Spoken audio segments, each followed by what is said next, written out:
So then, welcome. Thank you for being here, and also for showing your interest in a disease which is actually killing America. Your presence tonight indicates that interest, and that interest alone. America is dying from this disease. Everything I'm going to say tonight is attributable to me. Everything I say is questionable tonight. There are no absolutes in this. I may sound absolute because I think that's my temperament. I always sound as though this is it and there is no possibility of a contradiction. But don't let that put you off. That's just my personality. The fact of the matter is, everything I'm going to say is debatable at a certain level. But there's just enough probability in everything to take it very seriously, which I urge you. I am addressing tonight people who are interested in the problem to go out and do something about it. Most particularly if you live with someone who is addicted. I will try to put some things on the board, but obviously it's not seen by many of you. But for our television viewing audience, it might be of some help since they may not always have the outline in front of them. So then, what is alcoholism? What is it? There are as many definitions as there are people sitting in front of me. But basically, it's a chronic, progressive, and incurable disease, and it's characterized by a loss of control over alcohol and other sedatives. The important words are chronic, which means it's all the time, it's progressive, it never gets better, it only gets worse, and it's incurable. You cannot cure alcoholism, although certainly it is treatable. It's characterized by a loss of control over alcohol, and then I mention other sedatives because it also involves drugs. Everything I'm going to say tonight, if you are, say, an overeater, you are a gambler, whatever it may be, you are anorexic, you can apply everything I'm saying tonight to your particular problem. So as I am speaking, every time I use the word alcohol, since alcohol was the drug of my choice, you substitute the word food or whatever it may be, gambling, whatever it may be. You substitute that there. And everything I'm going to say applies across the board with obviously some slight modifications here and there. So therefore, overeating would be a progressive disease. And it's incurable, etc., etc. And remember now that alcoholism is a disease, and it's not a disgrace. It's a sickness, and it's not a shame. It's not a question of willpower. If you really want a nice, tidy, working definition for alcoholism, I would say if you would take trouble, just take trouble wherever you find it, plus alcohol, and you add that up, and the sum total is alcoholism.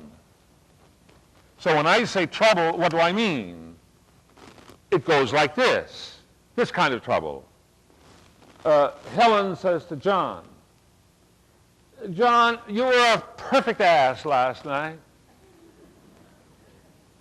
And I wish you wouldn't drink in front of the children because you embarrassed them. Because last night Brenda had all her teenage friends over and you were trying to make out with them. Don't you realize you were doing that? Well, if she doesn't want her friends in our house, she doesn't have to bring them here. And I'll drink at my house if I want to drink. I wish you wouldn't drink. Well, I'll do exactly what I like. It's my house, isn't it? That is trouble. When one spouse objects to the drinking of the other, that is trouble. When the children object to drinking, that is trouble. And where one drinks in the face of it, that is alcohol, and it equals alcoholism. What is alcoholism? You can know it by just looking around you. There's trouble plus alcohol, you have alcoholism. You come home from the doctor's office, and the doctor has very, very clearly said that here, Mr. McGillicuddy, I don't think that you had better take any beer or any wine with these blood pressure pills because they will give you harm. Oh, thanks a lot, Doc. I'll be very careful. Thank you very much for your advice. And then we come home, and the pills are washed down with 2 glasses of beer because what does he know about this? What can 2 beers? Can it hurt me? Of course not. Padoing. Drinking against medical advice of any kind is a symptom of alcoholism. Trouble plus alcohol. I'm sure you've been at many a party where someone has had 77 martinis. Not 7, but 77.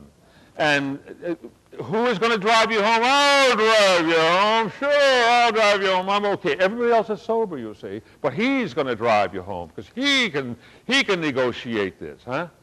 Only an alcoholic will take his hands or her hands and place it on the wheel of an automobile and drive. Only a person who's had a couple of drinks in their belly will drive. That's the person who is the alcoholic. A non-alcoholic has 1 drink and says, gee, I think you better take the keys. I've had a drink. That's the normal person. But you see, the more we have to drink, the braver we get. And of course, that's insane, isn't it? Which brings up the point that alcoholism is a disease. It's a progressive disease. It is a disease which is incurable. It is a disease which is chronic. It is a disease which is also a disease of insanity. And its term is insanity, if not death. What is the nature of it? The nature of this disease is that it affects the whole person.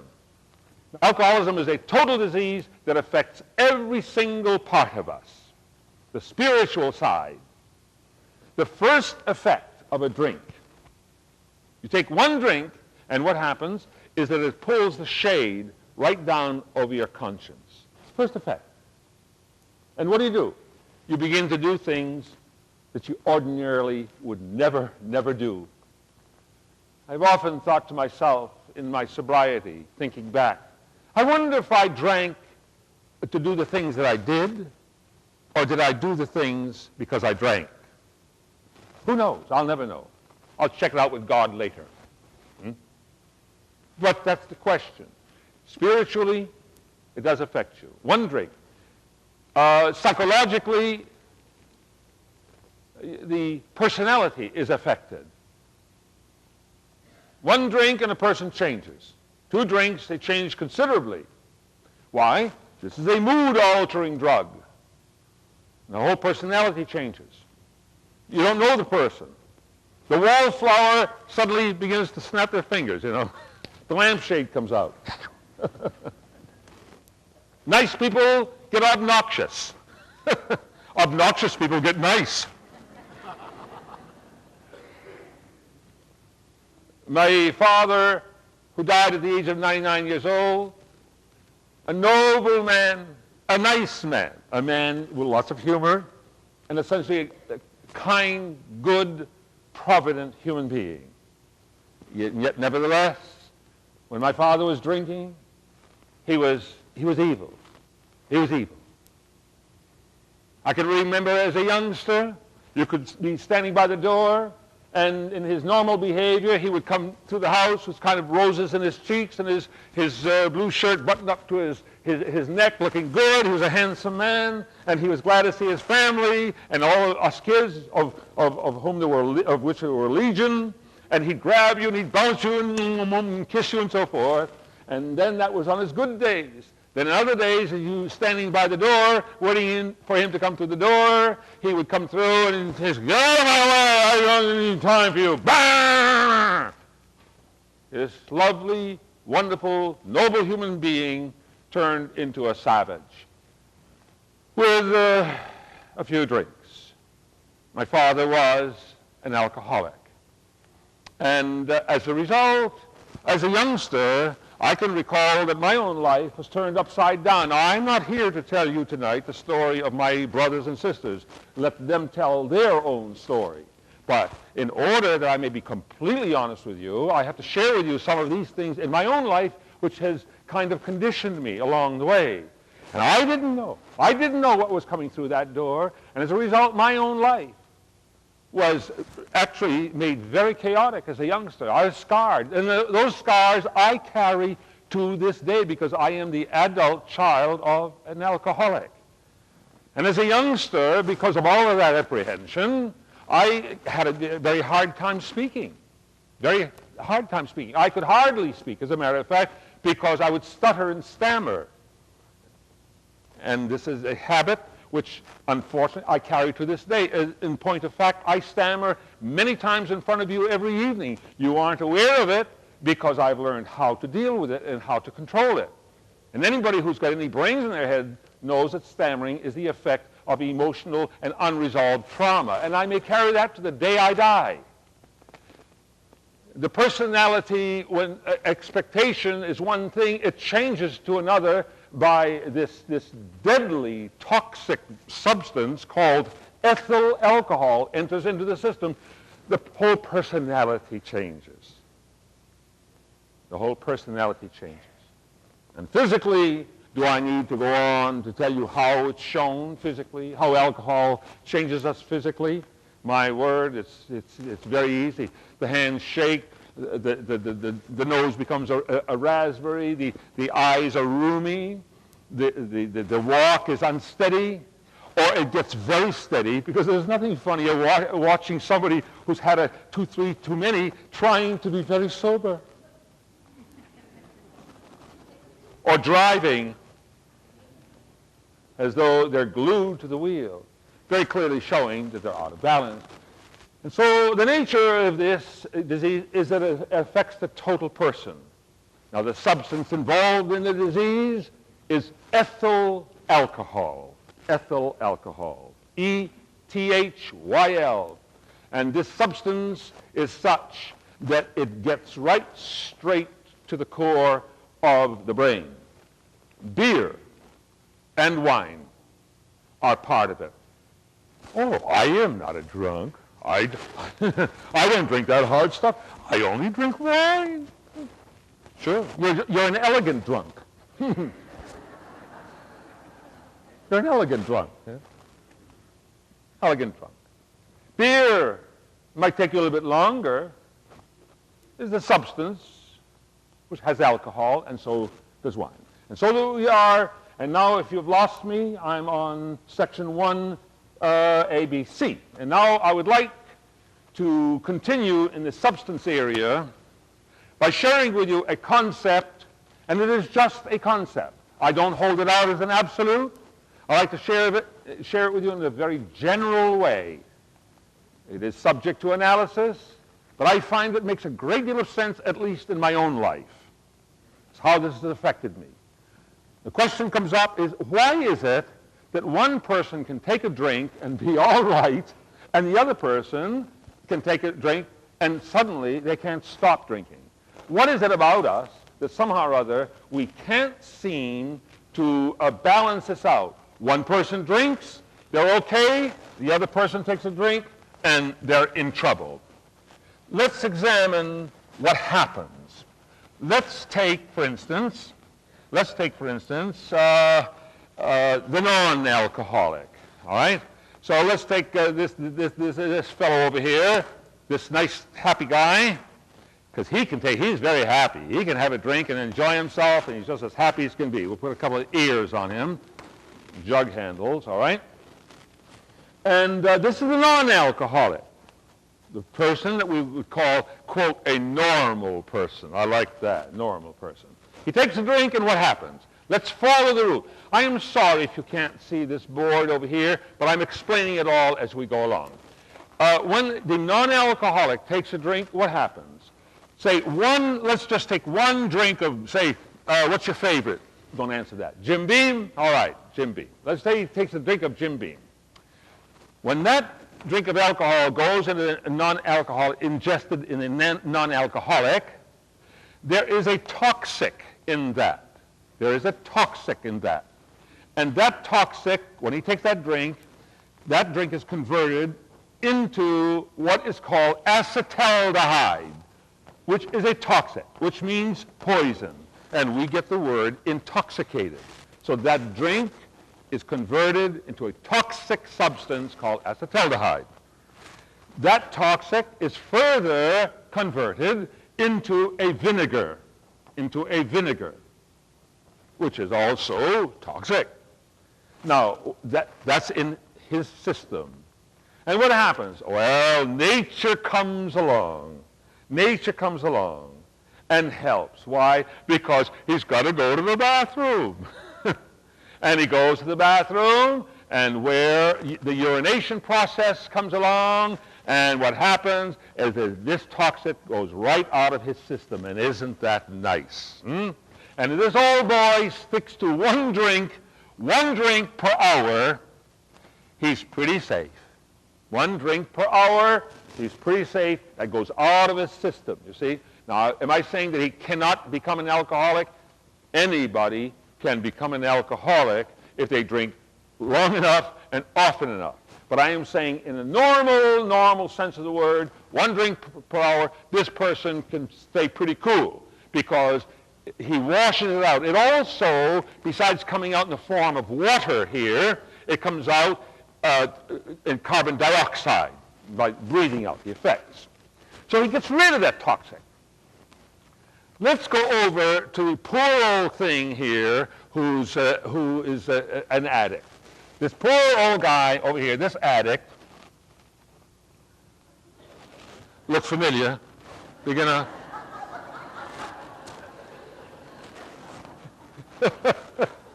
Wow, all right. Now this poor old thing over here, the addict or the alcoholic, because an alcoholic is an addict.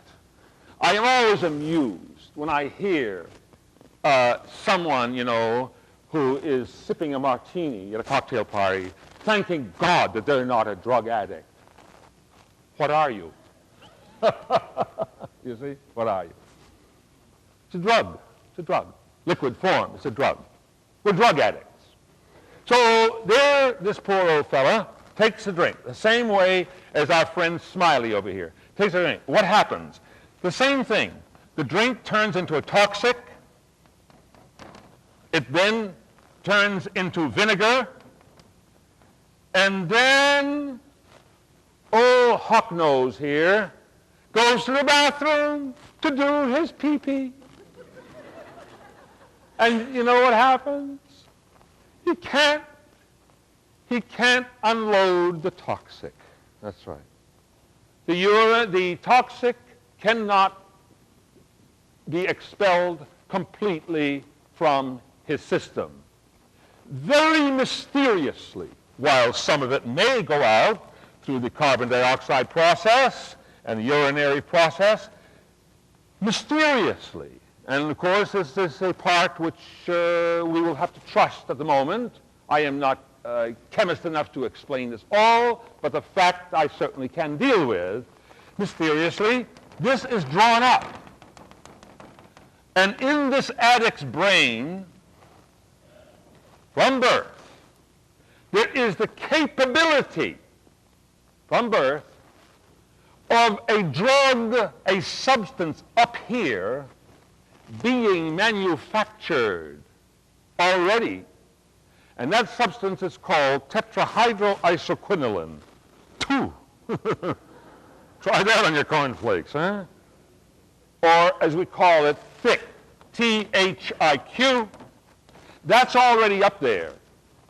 You join that toxic to this which is there, and the result is explosive. It has the effect of lighting up the addiction, activating the addiction. So the result is, when one drink is taken, this comes to life, And then another drink is needed, so to speak, because the addictive process is triggered, and so we have a never-ending circle.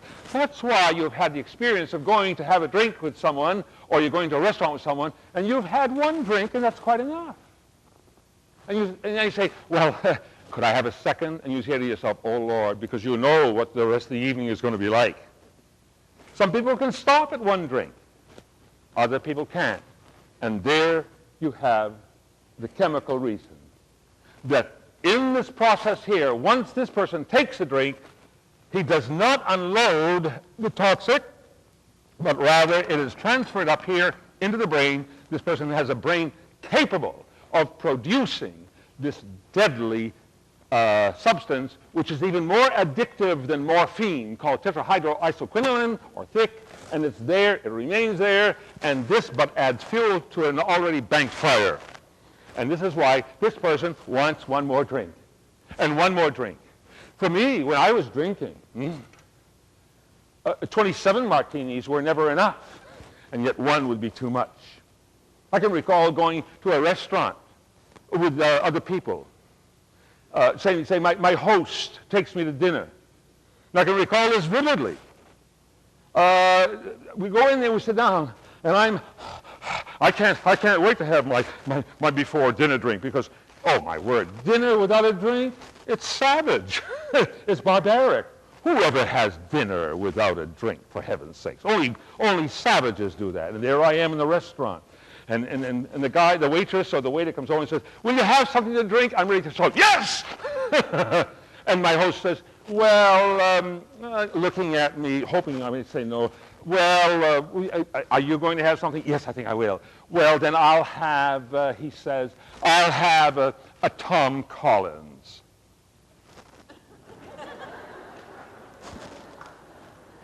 A Tom Collins. All that garbage and the lettuce or whatever sticking in there, and the cherries. Well, I'll have a double beefeater martini, okay?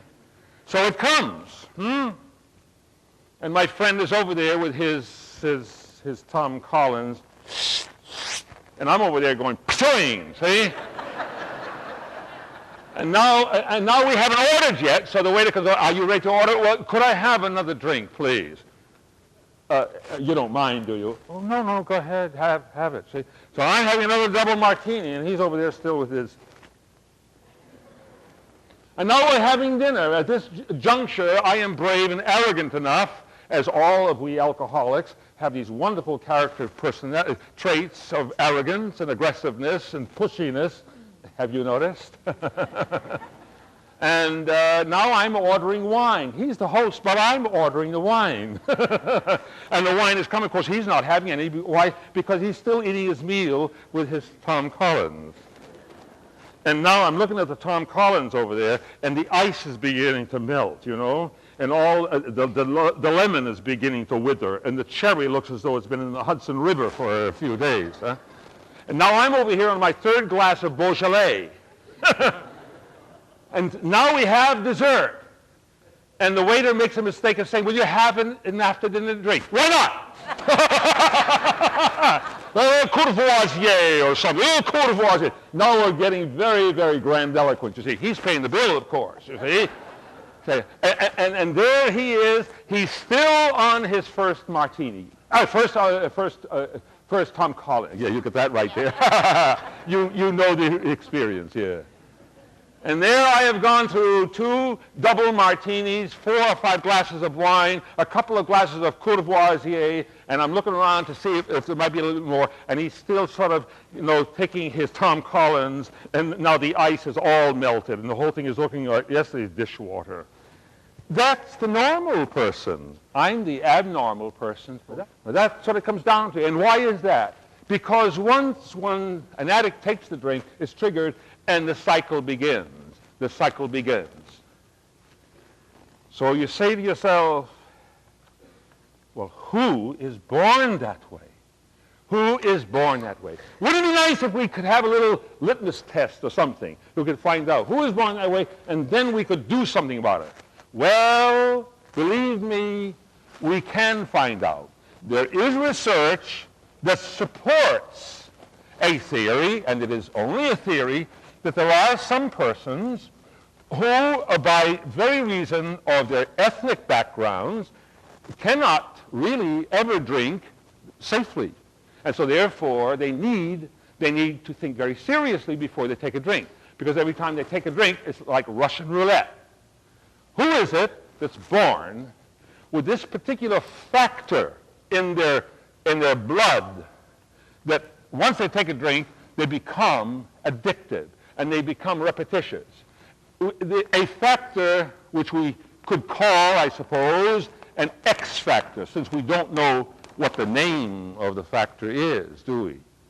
It's something in the blood that says, hey, I'm here, baby, I don't like alcohol, pour alcohol on me long enough, and I'll grab you, and you'll never get away from me. And it's quite true. That's how it works. About 15 years of that 2 martinis before dinner, or even 1, try stopping. Just try it. 15 years of it. But that's social drinking. I'm only a social drinker. I'm not a drunk. I'm too intelligent to be a drunk. Ha, ha, ha, ha, ha. I didn't take a drink until I was 27 years old. Or maybe I took some little bit before. But with any kind of seriousness, till I was 27 years old. I never bothered. Because the memory of what I went through as a youngster was so horrible that I did not want to be associated with alcohol. I mean, the memory of my own father and all of the problems that he perpetrated on my family, this good man who, when he was drinking, was evil. I mean, believe me, he was a holy terror. And he terrorized this family. And he drank the Atlantic Ocean until he was 44 years old. And when he was 44 years old, he put the drink down and he said, I am not going to drink anymore. I'm a damn fool. He put the drink down. And you know what? My father died at 99 years old just a couple of years ago, and he didn't have a drink from 44 years old until the day he died. Now, what do you think of that?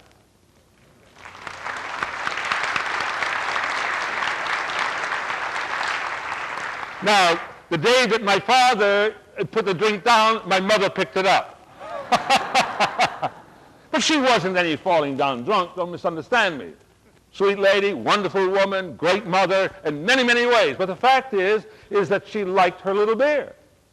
And she exhibited every single symptom of the alcoholic, including pouting when she couldn't have it. This is a good woman. This is a woman who loved her children. This is a woman who never went anywhere. She went from her home to her mother-in-law's house to church. That was my mother's routine. But yet she developed a little liking for beer long after my father put it away. And unless she had it, she would pout. Yeah. Come home from the doctor. The doctor would say, Mrs. LaFrance, you hadn't better have any beer because, you know, your blood pressure is up. Oh, she'd say, and who is he? And who is he to be telling me that I can't do this, I can't do that? My Lord, I helped to bring him up. I changed his diapers. Now, this is a woman who never criticized anyone. A couple of drinks in her, and she was off to the races, you see. The personality changed. And my own dear, sweet mother. Well, the result is I decided that I wouldn't take a drink. I went through the service. I was in the theater. I was all around drink all the time, nothing, until I was 27 years old. And I was living in the city of Miami at that particular time, moving in a very fast, highbrow circle of the theater. And for reasons of my own, I wanted to get ahead fast, and I found out that one way that you can really work people is with the cocktail party, the happy hour. And so I turned my apartment at that time, which was a very, very lovely place on Biscayne Bay, into really a rendezvous where people could meet, the beautiful people could meet, and I staged these lovely parties where they could have a good time. And while they were having a good time, Val was having his good time, walking around, getting commitments, getting promises, even signing contracts after they'd had a few drinks.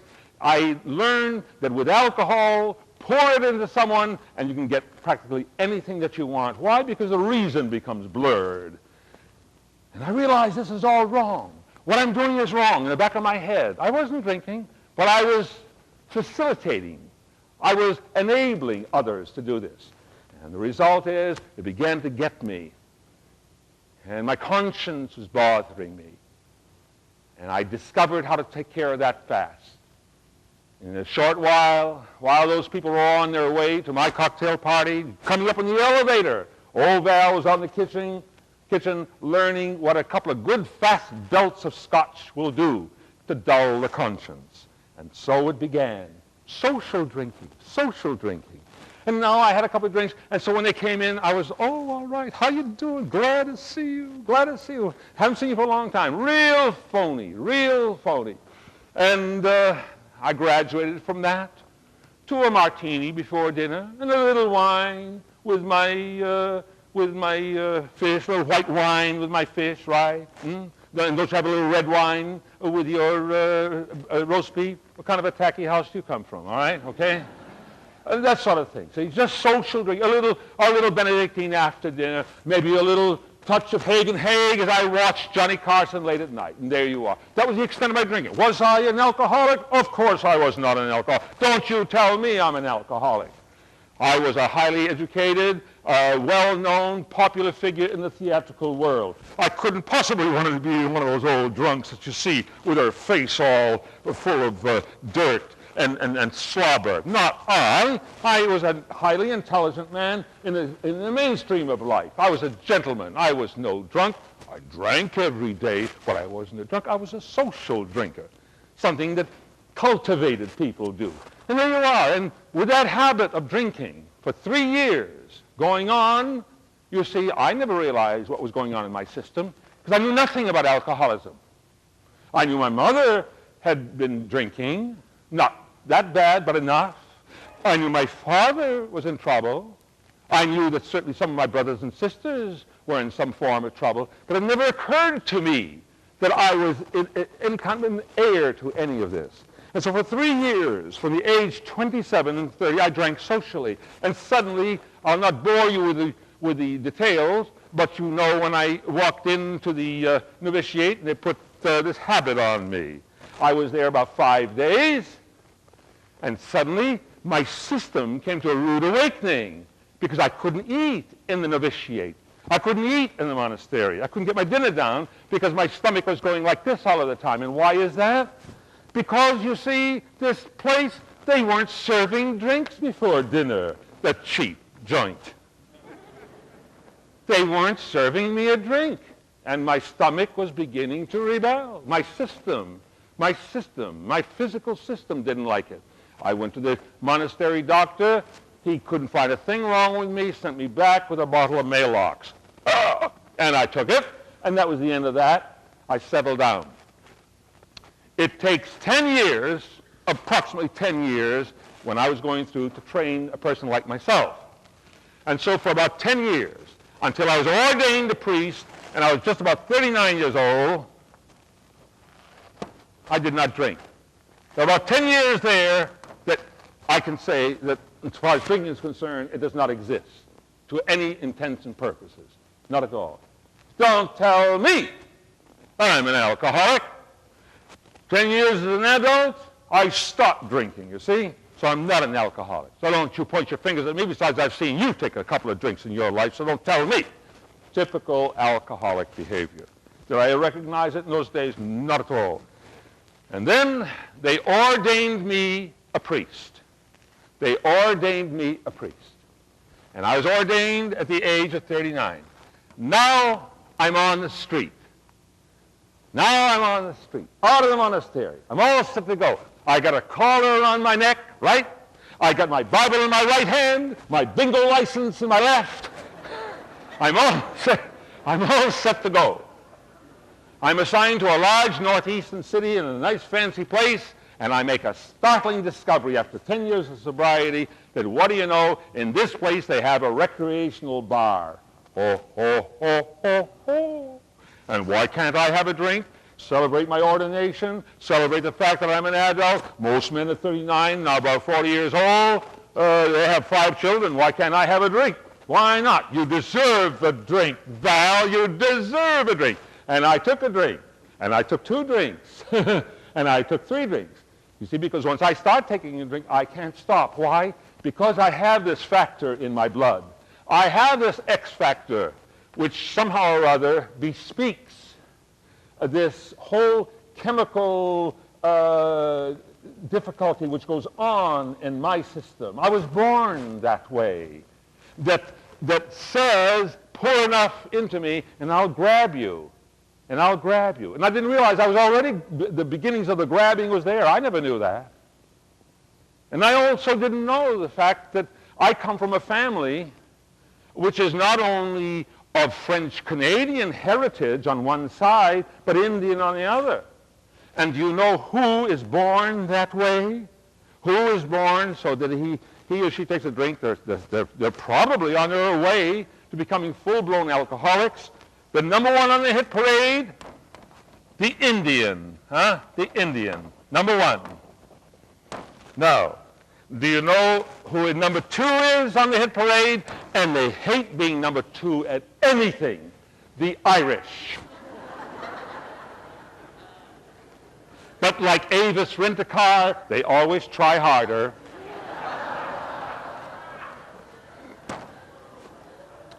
Number 3 are the Polish. I can hear the gasps going on right now. Number 4 are the Russians. Number 5 are the Scandinavians, the Swedes, the Norwegians, and so forth. Number 6 would be the French leading the Northern Europeans, and we might add the Germans there, and also the English, so forth. And right away, everybody's saying to me, well, what about the Italians? For whatever reason, Mediterranean people do not seem to be afflicted in this way. How many drunken Italians have you met? Just use your head. How many? No, truly now. How many? It's always this category. Always this category is in trouble. It's rarely it's the Italian. It's rare. How many drunken Chinamen have you seen? There you go. See? How many drunken Jewish people have you ever seen? See? The Oriental. And Jewish people are really Orientals. There you go. There is quite evidently, and I'm not prepared to go down to every echelon of argumentation tonight, nor do you expect me to, I'm sure. But it is enough to make you begin to think, and that's all I ask tonight, is you think about it. I was born of a family that is addicted to begin with, so to speak. So much so my life was affected by this to the point I couldn't speak. I can remember as a little boy being trained for a road show by a coach that had been hired especially to help me for this role, because when I learned my part, like the famous singer Mel Tillis, who sings perfectly but always stammers when he speaks. When I can learn my part, I don't stammer. That's why I must be well prepared when I stand before you, so I don't stammer. And as a little child, this coach was working with me. And I can always remember her sticking all kinds of tongue depressors in my face and saying to me, my mouth is wide open, and now I'm about 9 or 10 years old. I was going to be Puck in Midsummer Night's Dream and travel nationally with this company. And she's looking in my mouth, and she's saying, "Ooh, my child," she's saying, "your mouth, your mouth, it's as big as a cathedral." And she said, "If you don't smoke, one day you may be a great speaker or a great singer." Well, I don't know what kind of a great speaker or a great singer I've become, but I can tell you this, that at 9 or 10 years old at that time, You tell a little boy who comes from a ghetto family, whose home smells of bleaching water, because I think my mother must have been doing the laundry for everybody in the neighborhood to make ends meet, and a house that was torn up with a father who was screaming and yelling around the house, and people are crying, and people are all upset because of alcohol. You tell a little boy like this that there's a better way of life than that little boy is going to tuck that reason for getting out in his head. Don't smoke, and you'll be great. I said I will never smoke, and to this day I don't smoke, and I use this voice hours upon hours upon hours every day, and I'm in the 67th year of my life, and it seems to be still going. Now, the point I'm making is this. Why didn't somebody tell me when I was 10 years old? And that's why I'm looking around here tonight for your children to hear this message, that your mother is an alcoholic and your father is an alcoholic, and you are from an ethnic background that actually promotes alcoholism by its very, very nature.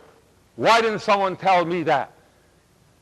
Today, I am a victim, an innocent victim of a disease, which is terminal, a disease of insanity, and a disease of death. And the fact is that if I take one more drink, I have been told that I will go crazy or die. And since I'm pretty well cuckoo, I only have one option left. Here are the people. Here are the people. Who is an alcoholic? Who is an alcoholic? There you are right in front of you. Down under section 2B, the inherited considerations, it runs in the family. It runs in the family. It runs in the family. And let us forget this notion about skipping generations. I don't know, that's Russian roulette. Don't play around with that. If your mother or your father, someone in your bloodline, if an Italian man marries an Irish girl, will his children be alcoholics? Yes. Sorry about that. And of course, I don't wish to exclude here tonight with this physical delineation the influence which environment does have on producing alcoholism, if you will, or allowing it to take place. I don't wish to knock out all the things like pressure and the psychological conditions which promote alcoholism. But I want to begin somewhere, and I think this is one of the safest points, at least to begin to think about it. Because if you are one of these, I am here, believe me with all of my heart, I say that it's stacked against you, and it's something that you have to think about, and your own experience will bear that out, I'm quite sure. Inherited considerations, it does run in the family. Family histories taken from patients indicate that 95% of the time the mother had a drinking problem or the father. And there's usually one alcoholic or more in the background somewhere. Genetics studies prove what in front of you I've just placed on this board. Predisposition is the key word.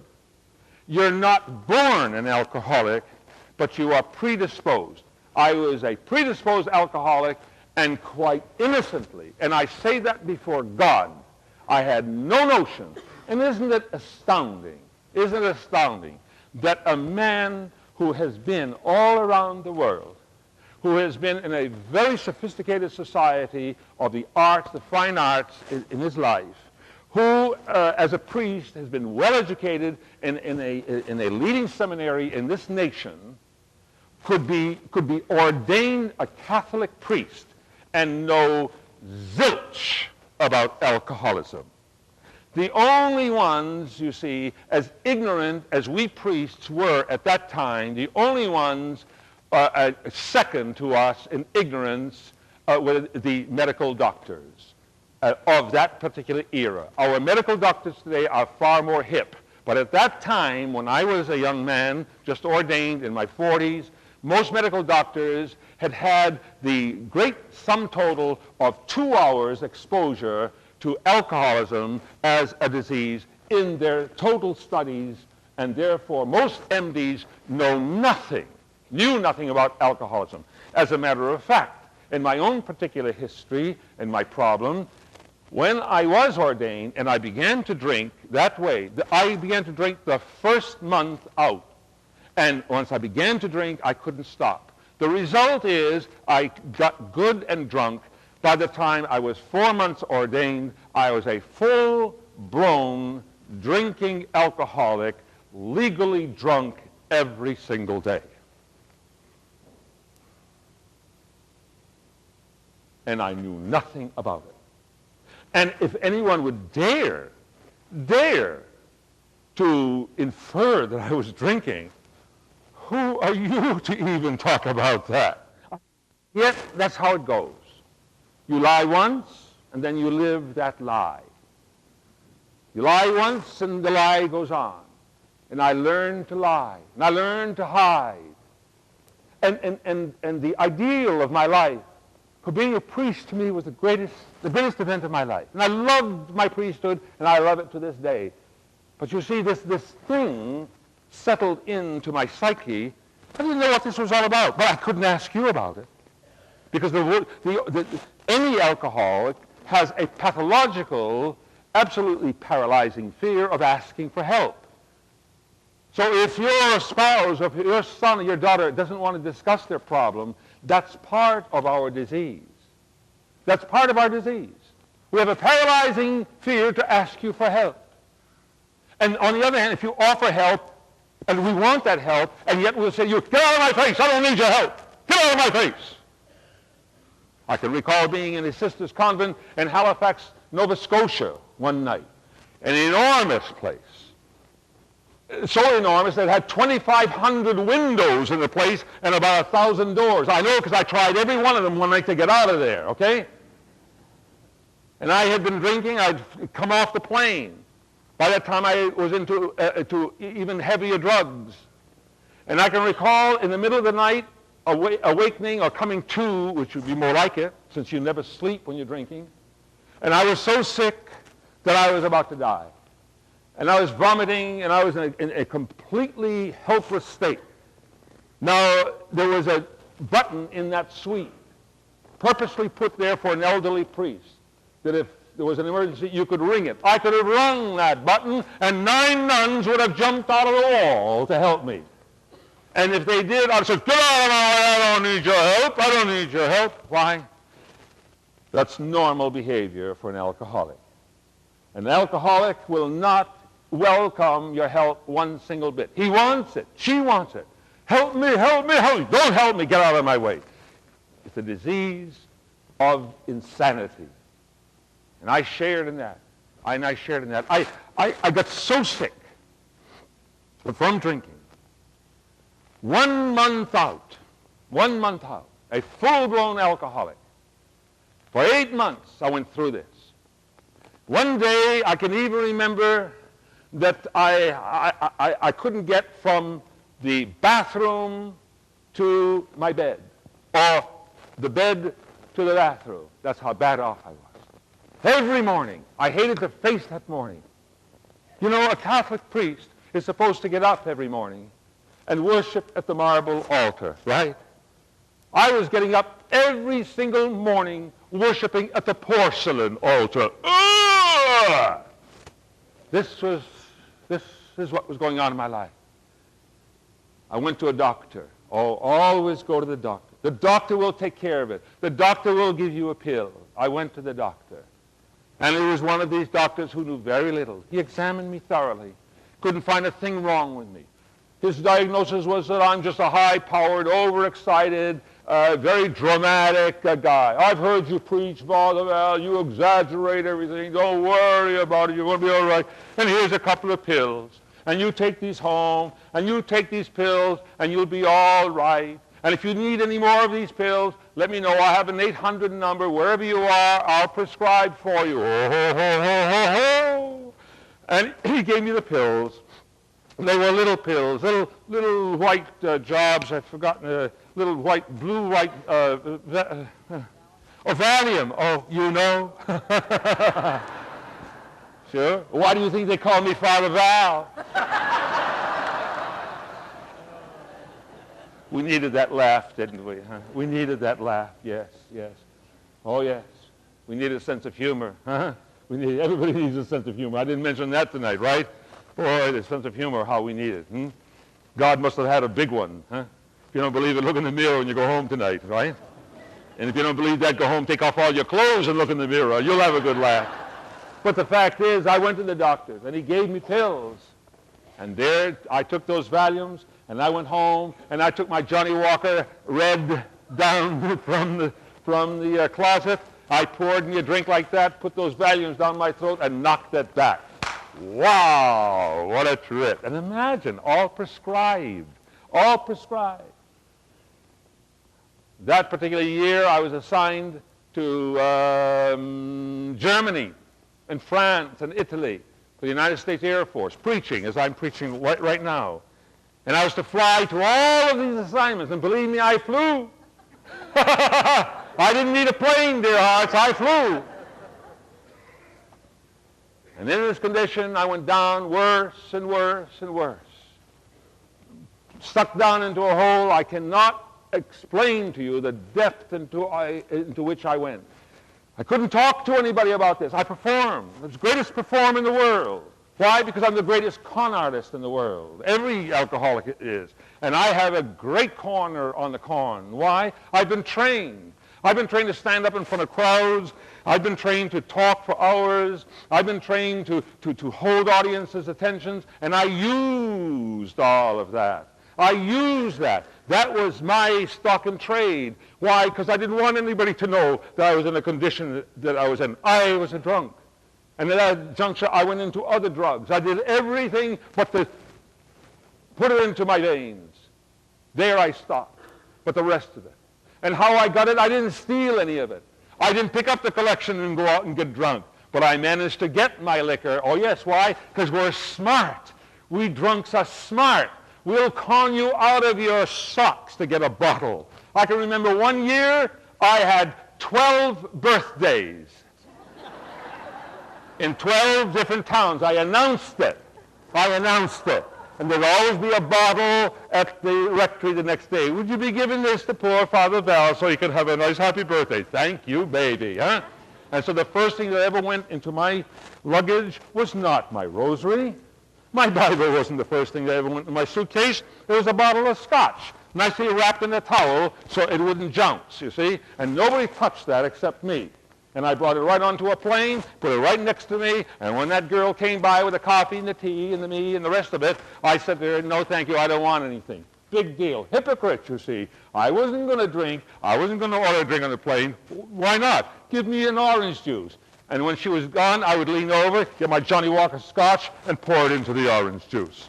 And there I was sipping orange juice, you know, from Toledo to Tokyo. Drunk as a coot. Drunk as a coot. Get off the plane stoned, but always managing to perform every night, turning the cassette on, and it came. I visited the world drunk. I preached drunk across this world for 7 long years. Do you know what that does to a man? I knew the condition that I was in. I couldn't talk about it. I couldn't tell anyone.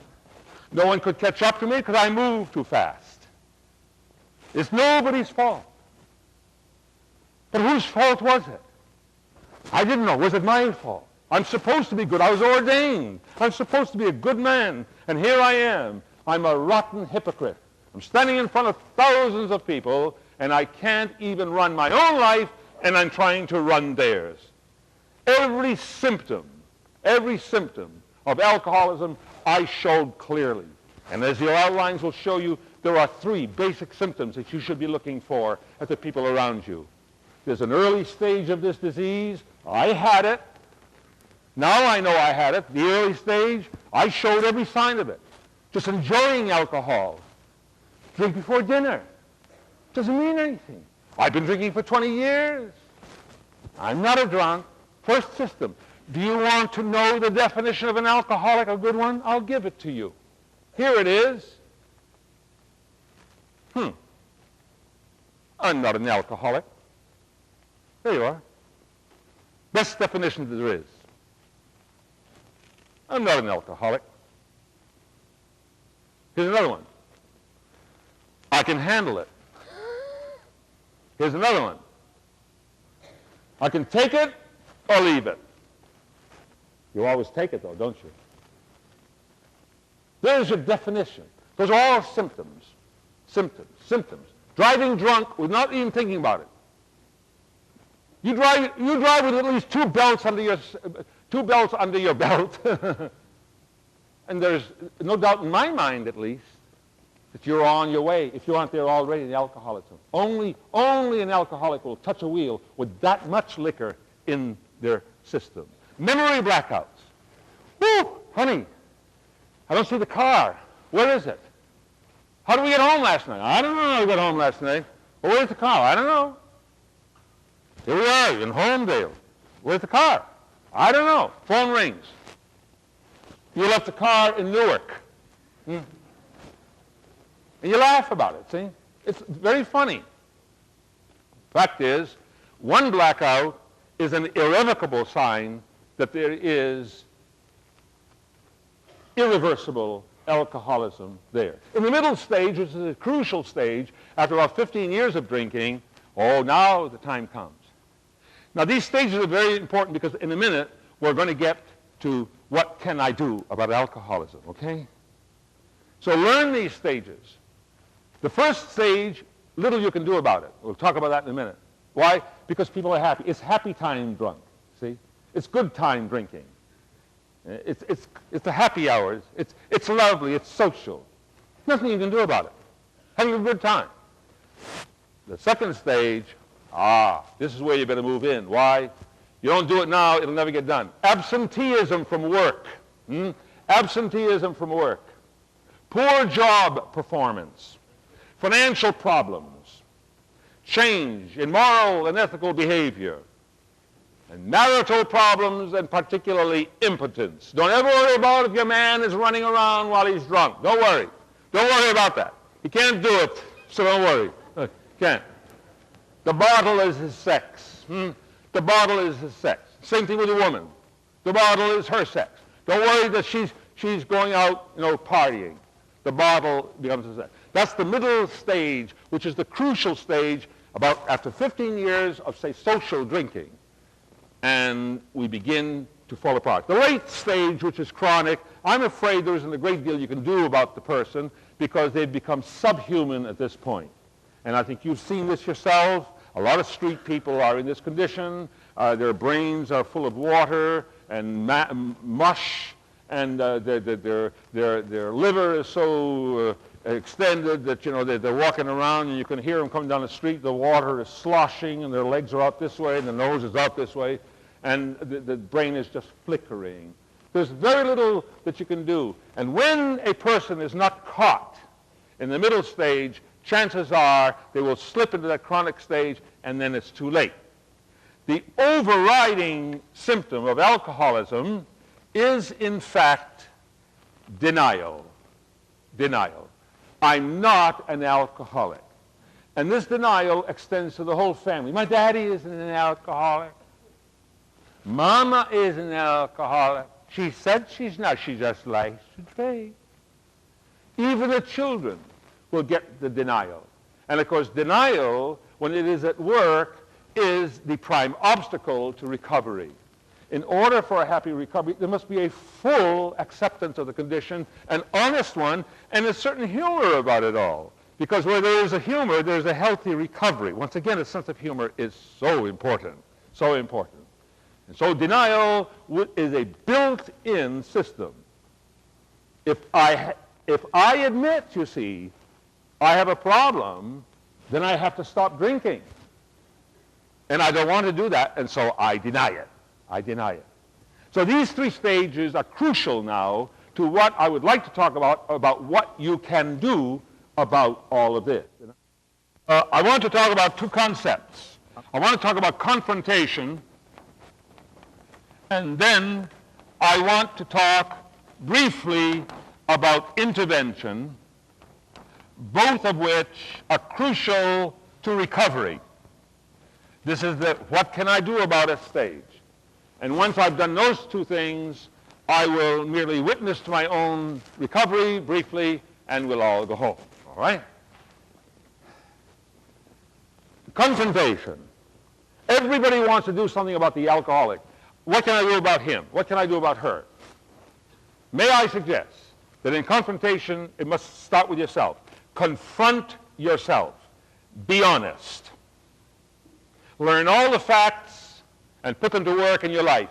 Look at you here and the wonderful number, God bless you, who are here tonight after this long evening, and many of you have worked all day somewhere. God bless your heart in coming to learn these facts tonight. But first of all, it's not the alcoholic to be. Everybody wants to do something about the person who's drinking. You can't. You really can't. You really can't. Start with yourself. You start with your own self. Learn the facts. These facts, you go home, you study that stuff. Don't talk off the top of your head. You know, don't be guilty of the barroom teaching about what all, you know what all alcoholism is all about. You just show your ignorance. Learn the facts. The facts are right there in front of you. Confront yourself and be honest. Number 2, attend AA meetings. Why don't you go to an AA meeting? There are many open ones to where you can go. Al-Anon meeting. If there's anyone drinking in your family, I don't care who it is, go to Al-Anon. Go to Alateen if you're a teenager. I think they even have Alatot now. I'm not too sure. Go to, the programs for gamblers, spouses, Gamelan. How about adult children of alcoholics? If you're gay, there's an Alcoholic Anonymous for gays, for doctors, for lawyers. There's all kinds of special groups. What will happen here? You will get help and support. It's the cheapest possible therapy. Al-Anon, you will be meeting with other people who share your problems. You will get courage. You will get hope. It doesn't cost you a dime. Nobody wants to know your last name. They don't care anything about you beyond the fact that you're hurting. It annoys me. It vexes me when someone comes to me to talk about their alcoholic problem and I say, excuse me, do you go to Al-Anon? Why, no. I want to say to them, which I don't, but I want to say to them, why are you wasting my time? Why are you wasting my time? When there's a wonderful organization to help you. If you went there, you wouldn't be sitting here taking up my valuable time that I could be giving to somebody else. But it's a sign of your sickness. And remember that many of you are as sick as the person who is drinking. In fact, I dare say, you are sicker. You have been made sick by your drinking partner, spouse. He or she has dumped guilt on you, has made you feel lousy, has gotten you to a point where they make you feel as though you're to blame. So you go yourself, don't send the alcoholic. Learn that you are emotionally involved, and changing your attitude and approach to the problem can speed up the whole recovery process.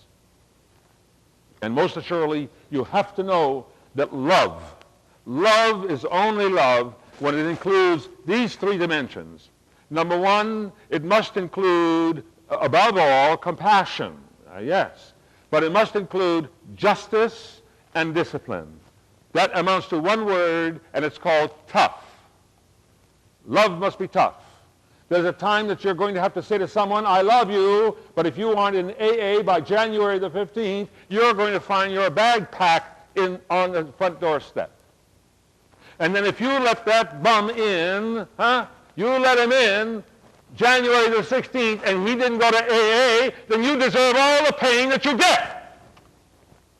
Because you're a marshmallow and he's going to step all over you and you deserve it. So get tough. You don't love him, you love yourself. You don't love her, you love yourself. And you're so emotionally involved that your reason has been made popcorn. So get tough. So it's your boy, it's your girl. You think it's easy for me, a bachelor, standing up here telling you this? How do you think I'm here standing up in front of you today? Somebody got tough with me. I was supposed to be preaching in a parish one night and I couldn't make it anymore because I'd lost my tolerance, and I lost it completely. I fell down in the rectory, thank God. And I couldn't come in front of the people like this to do my work. So I went to sleep instead, and they sent everybody home. I was about to get away with it, but a priest who came from the other parish where I was supposed to go next week in Clearwater, Florida, this priest came over to see me preach that night. He'd come over to see the great Father Val. But the great Father Val was having a great drunk. And he was told that. He happened to be an Irish priest, foreign-born Irish, right? FBI's.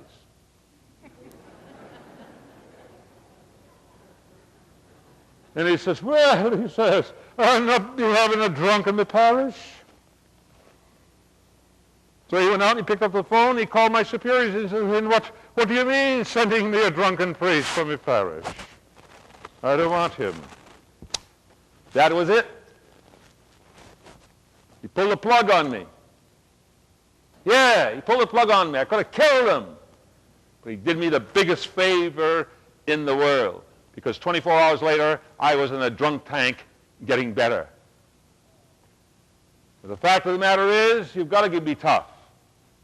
Compassion, justice, and discipline. Now, to make things go faster, I'm going to give you 10 fast don'ts.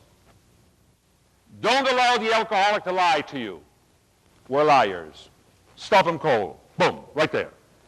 Number 2, don't let the alcoholic outsmart you. Oh, we are foxy. We are foxy, and we'll get around you every single time. You let us get around you, we lose respect for you. Teach us to take on our responsibility. Number 3, don't let the alcoholic exploit you or take advantage of you. You allow us, therefore, to evade our responsibilities. Number 4, don't lecture, don't moralize, don't preach. Don't blame, don't threaten, don't argue. Don't go through all that business. Don't do that. And above all, don't go around the house grabbing all the bottles and pouring them down the sink. Don't do that, don't do that. It might make you feel better, but don't do it. Don't do it. Don't do it. Number 5, don't accept promises. I just mentioned that. Oh, well, honey, I'll tell you what, I'll stop. It's Thanksgiving, right? Let me go until Christmas. All right, Christmas, I promise you I won't take another drink. Okay? Like Christmas. Okay, Christmas, that's it. Oh, absolutely. New Year's. Easter. 4th of July. And we're right back to the same routine. Doesn't work. Once you've set the deadline, that's it. It's just postponement of pain. Number 6. Oh, like this one. Number 6. Don't lose your temper. Don't lose your temper. Oh, it's so great, huh? Don't lose your temper. Oh, you puked all over the living room floor. Isn't that nice? Oh, you peed in your pants again. Oh, isn't that sweet? You'll get more done that way than screaming and yelling. Carrying on. Don't lose your temper. Don't lose your temper. Number 7, don't allow anxiety to compel you to do what the alcoholic ought to do for himself. She's lying in the bed in that bedroom, and she's stoned, and she's the bookkeeper for, El Rancho motels or something. And the boss is on the line, and he wants her. And you're there saying, well, I'm sorry. No, my wife has got the flu. Oh, yeah, she'll be all right. Hey, baloney, she hasn't got the flu. She's drunk. Tell him she's drunk. Oh, you don't want to do that. Why? You might have to go to work. You're ashamed. Let them fire her. You're better off in the long run. She's dying in there anyway. Hey, please. Do you know there's 6 out of beds in the hospitals? How many nurses here? I saw one here a while ago that I recognized. Where are you? Where are you? Where are you, the nurses? Raise your hand, yeah.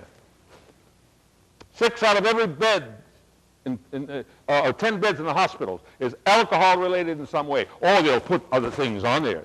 Do you know that when I was in my drinking days, the New York office used to chart my whereabouts, you know how? By the Blue Cross bills from emergency rooms. I was always in the hospital. Oh, there was always hemorrhaging, high blood pressure, hematoma, this, that, the other thing. But, you know, it was all alcohol-induced. All alcohol-induced. Falling down, banging into things, falling in a room, walking into a plate glass window, which I did once. Ah, yes. Slipping all the time. Don't allow your anxiety to compel you what to do, what the alcoholic should do himself. Number 8, don't cover up. Don't cover up the consequences of drinking.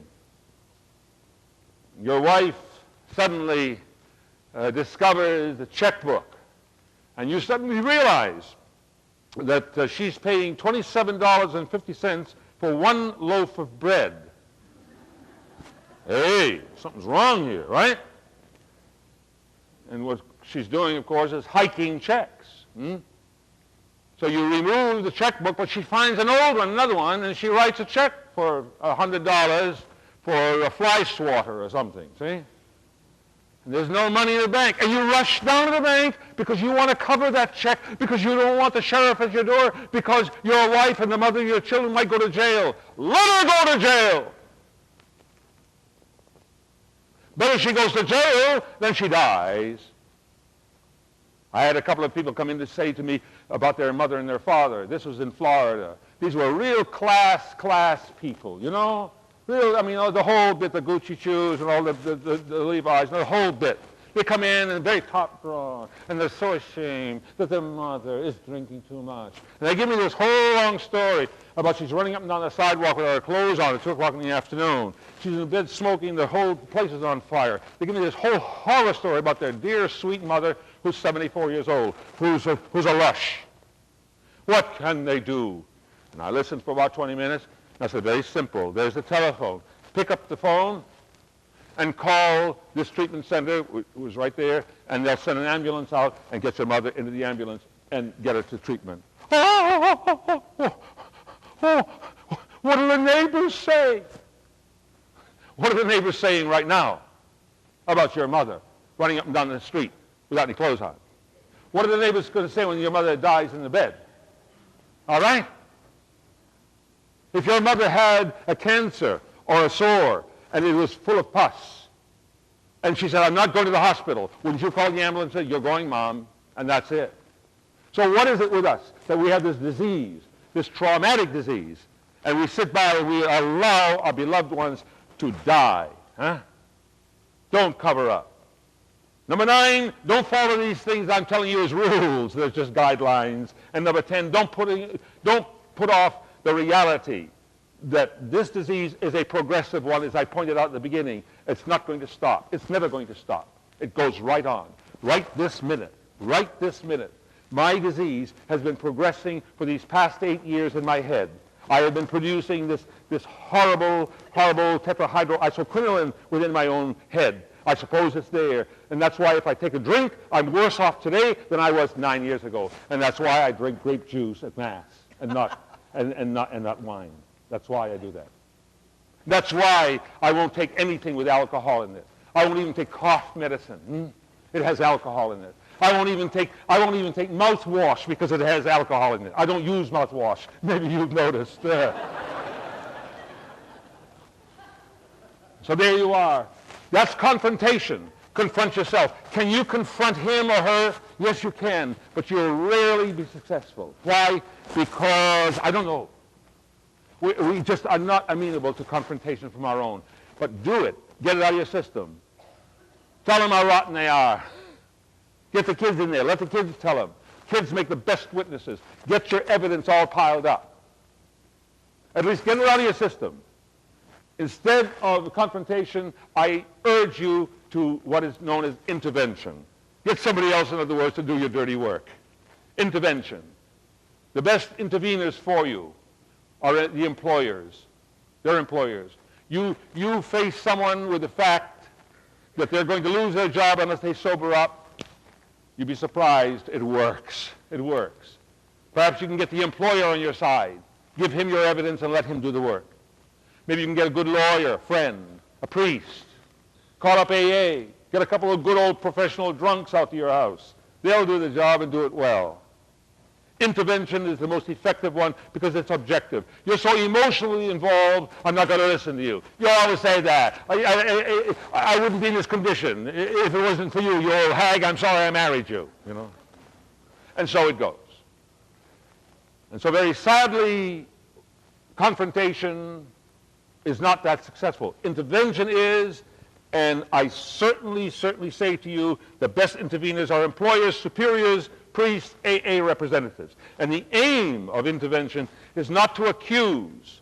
It's not to get a confession out of the person. But the aim of intervention is to somehow or other to present enough factual evidence and data that suggests to this drunk that there's a causal relationship between the alcohol and the present dilemma. And you'd be surprised that even a person who's drinking will see that, because they are now in that middle stage and they know. I knew when I was in trouble, I was in such trouble, I was in hell. I would weep every night. I never slept. No, I never slept. Nobody sleeps when you drink. You can't sleep. That REM sleep that you need, you can't, because alcohol is a depressant. It just depresses the nervous system, you see. That's all it does. I didn't sleep. I used to get in a lazy boy chair with my glass of scotch next to me and just pass out. This is when I was through like this at night. I'd go over to the rectory. I'd pass up a drink with the priest. Oh, because I didn't drink, you see. I didn't drink. We'll go out to my room with my Johnny Walker right there. And there it was. And sitting right next to me. And pass out. 1 o'clock. The scotch had to be there. That was my security. Well, I don't know. This is the disease of insanity. Don't tell me how. I don't know how I got there. I got there, though. And then I would come to at 4 o'clock in the morning. That's when I started to drink all over again. I was a maintenance drinker. I started at 4 o'clock. I drank all day, or I snuffed all day, or I pushed all day. All day long. From 4 in the morning until 1 the next morning, I was on a maintenance drunk. I drank myself into a sobriety, because at 4 o'clock I couldn't move except this way. And after a few drinks, I settled down so that at 9 o'clock I could come out and say, "Good morning, dear hearts. How are you? I'm glad to see you. And now we'll have our Mass." I've preached in cities I don't even remember. To my embarrassment, I was in one of them only a month or so ago. I knew because I told some jokes that nobody laughed at. And I found out that I'd said all those jokes the last time I was there. It's painful, it's humiliating, but that's part of the price. But the fact of the matter is that nobody sleeps in that condition. And I didn't sleep. I would wake up in the morning and there was that glass of scotch still facing me. Did you ever get up in the morning and look at a glass of liquor after an all-night party? You ever take a look at it with all of the hair in the thing and the ice cubes all melted and all that flabber, and pick it up and put it down? And then that started my day. You can well imagine what deep trouble I was in. No one was able to intervene for me because I never presented myself, and no one was on to push me into an intervention. But maybe you are. Get the courage. Don't be afraid. Call up. Get someone to help you. Go to Al-Anon. Go to Alcoholics Anonymous. You can't do it alone. Get that help that you need. Interventions are difficult. They're often traumatic, and they're very unpleasant. But the rewards outweigh the efforts. Your loved one can be referred to a hospital, to a treatment center. I believe a treatment center. AA is the most wonderful organization in the world, but the fact of the matter is that in today's pressure, a person who has been drinking for a long time deserves to go to the hospital, where that person will get good food, good nourishment, take them out of the environment in which they have been in, take them away from all these pressures, let them live with other people who have a similar problem. It is costly, but isn't it worth it? My treatment cost my order $10,000. I hope I'm worth $10,000. I've gone probably 10 years since I've sobered up. That's $1,000 a year that has paid for my life. That's not too bad of an investment, I would say. And so it is with you. A treatment center, 28 days, 30 days, 3 months. I was in 3 months, a retarded case. And when I went there thinking I would never leave. In many days I wish I was right back there, the security of it, because a treatment center is a wonderful place. And your spouse, your child, your friend might go in there kicking and screaming at you for having done this to them, but they will kiss your feet. They'll kiss your feet. So you have the courage to send them there. And go with them. And there's family treatment. It's wonderful, wonderful. AA is great. Treatment center and AA even better, even better. I want to stop for just a minute now and wind this up. To just merely share a moment with you how I feel about the Lord blessing me with this disease, which today I will have until the day I die. I never thought I could ever stand up and say, I'm grateful to be a recovering alcoholic. It's a little bit like people who come up to say to me, you know, Father Val, are you born again? Have you ever heard people say, are you born again? I often say to myself, if anybody asks me again if I'm born again, I'm going to puke. But you know what? With this disease, in a real sense, I feel born again. That's how I feel. I feel as though I've got a new life. You see, I drank, actually, from the beginning of my priesthood.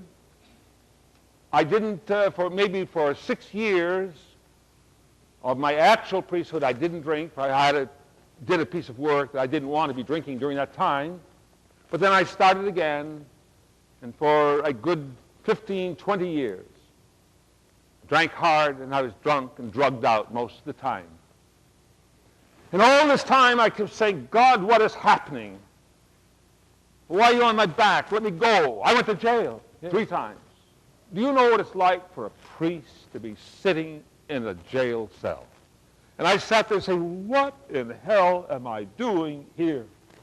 What have I done to deserve this? I didn't know. And yet there I sat. The humiliation of it. And the resolve, very weak. This monkey on your back is hard to get off. And you're ashamed. And so finally, as I explained a little while ago, it caught up to me in the form of missing an assignment. It was the first time that ever publicly anything happened to me. Up to that time, no one caught on. Consummate actor. Consummate actor. Something which even today I have to be very careful of as I stand in front of you to examine every motive for why I am speaking to you. But at that time, you see, I was in Sarasota, Florida. I'd lost my tolerance. I couldn't drink anymore. You know, I was drinking at the end of my career a full half-gallon of scotch every single day, in addition to a whole variety of pills. It's a wonder I'm living. And no sleep, ever. And working at this intensity that I am tonight. Not as good, but at the same intensity. And so this particular night, my last evening in Sarasota, in a very large parish like this, a friend of mine, a physician, invited me to come to dinner with him and his wife. She was Protestant, and she was a nurse. And she had never associated with a Catholic priest. And he says, he was Catholic, he says, and I'd like my wife to meet you because I told her you're a regular guy and I want her to meet a regular guy. I rarely go out for social engagements when I am working this way. It's a policy of mine. In his particular case, I made an exception for very private and personal reasons. And I went. We went to the country club. Very, very chic. I had my collar on. I looked very good. I had had maybe just a couple of snorts that day, and that's about it, because I was afraid. I'd lost my tolerance. And just a little bit was making me like this. I was being very careful to get through my assignment. So we walked into the country club. I'm all dressed up, looking real great and snazzy. They had done a big spread on me in the Sarasota Times that Sunday, so my picture was plastered all over the place, so that whole town knew who I was when I walked in. People were sitting there eating dinner, and they don't know me personally, but they're turning around, and they're very courteous and gracious and genteel and waving at me, and I'm going through like the Pope waving at them and enjoying the whole scene, you see, and all my arrogance. And we sit down to dinner, and the doctor says to me, he knew I liked martinis, and he says, "Father, would you have a martini?" And I said, "No, thanks. I don't want one." I didn't. I really did not. And he kicked me under the table, and he says, "I told my wife you're a regular guy, you know." I says, "Okay, being a people pleaser, like all drunks, you see? Okay, so I'll have one." They brought me a martini, a double martini, I might add, and put it in front of me. And I picked up the martini, and I began to drink it. And perhaps within seconds, all of a sudden, bam, I went down right into the shrimp cocktail. Potoing!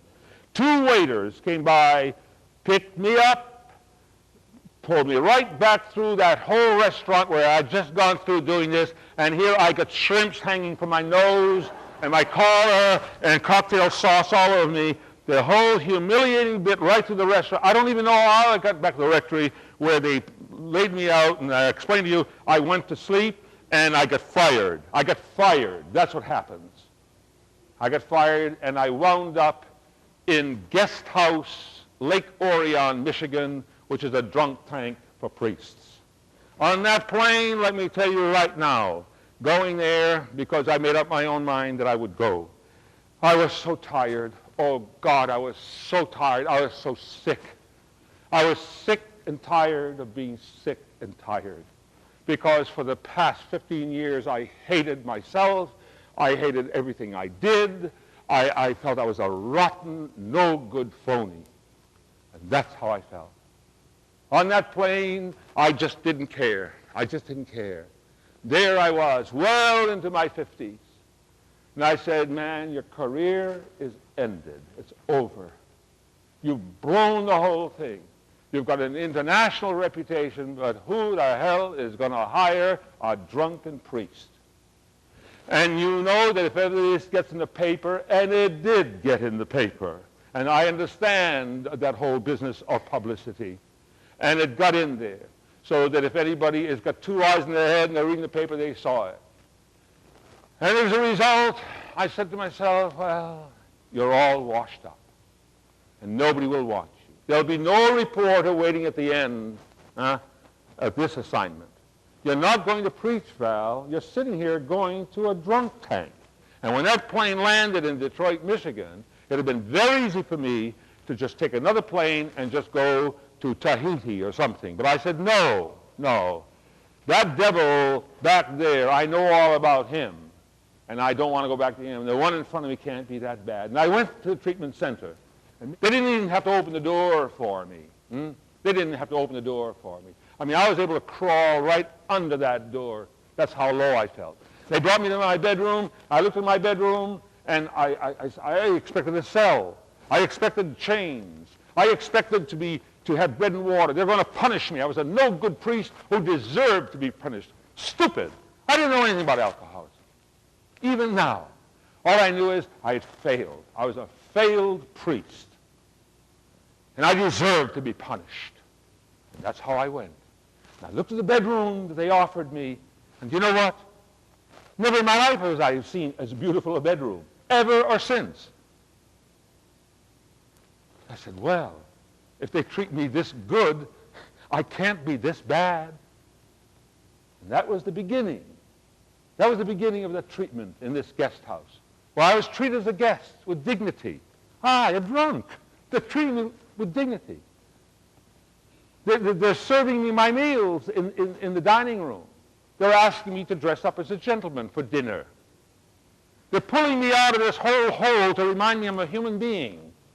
And I go and I get all these examinations, and that old physician looks at me when he gets through all the examinations, and he goes through all my records and so forth, and he looks at me through his Coke bottle glasses, and he says, "My," he said, "Father Val, your daddy was an alcoholic, your mama was an alcoholic, and every one of your brothers and sisters, it looks as though like they've been alcoholics too.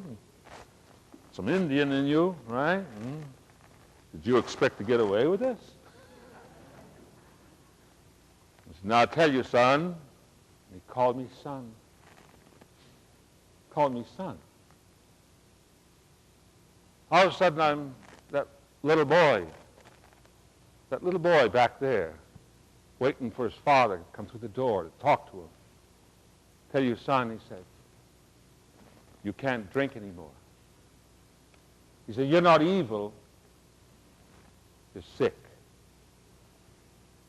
No one had ever told me that. No one.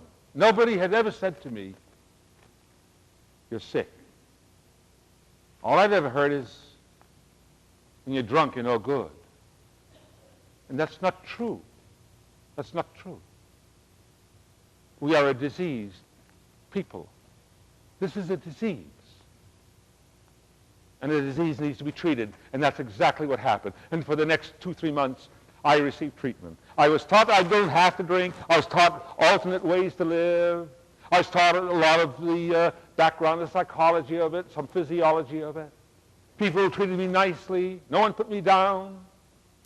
My self-esteem began to come up. You know, when I went in there, the chart of activities before I arrived said 2 things: work, drink. That's all.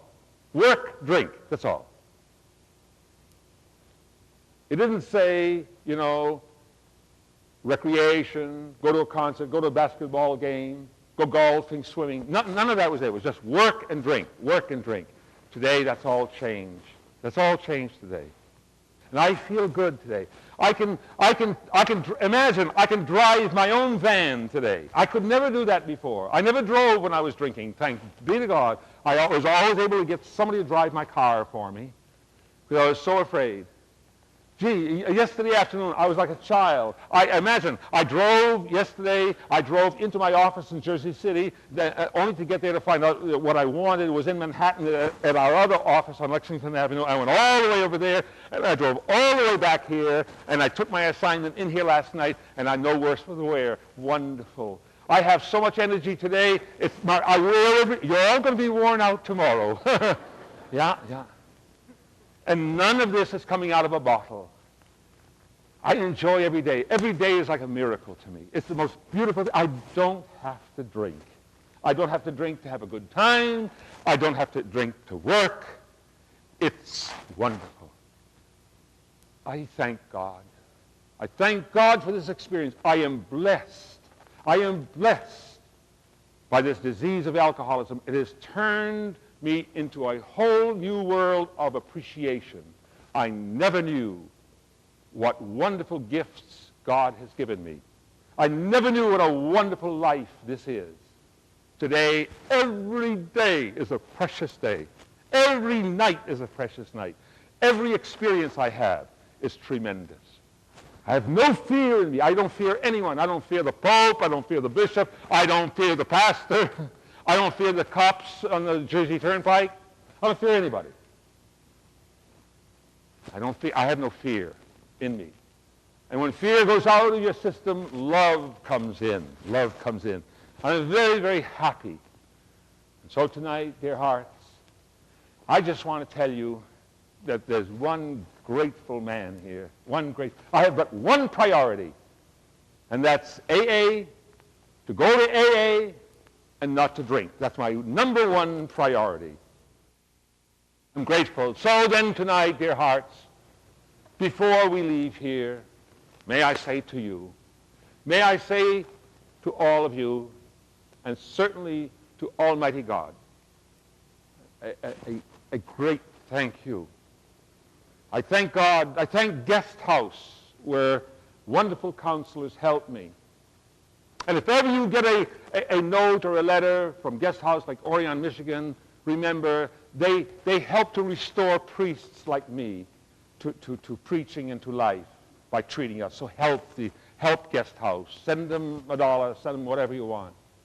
And I thank them. I thank my superiors who have wonderful confidence in me. I thank your own pastor who invited me here, and the staff, because they knew I was an alcoholic, and because they know I'm an alcoholic, you see, the result is that they are aware that I could have blown this whole assignment.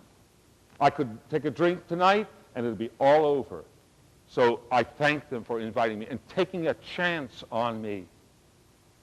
Yes, I thank God, I thank Guest House, I thank my superiors, I thank this parish and this staff, but above all, for those of you who have been here every single night this week, and especially tonight, some of you sitting in those very seats since 7:30, and it's almost 11:30, dear hearts, I thank you.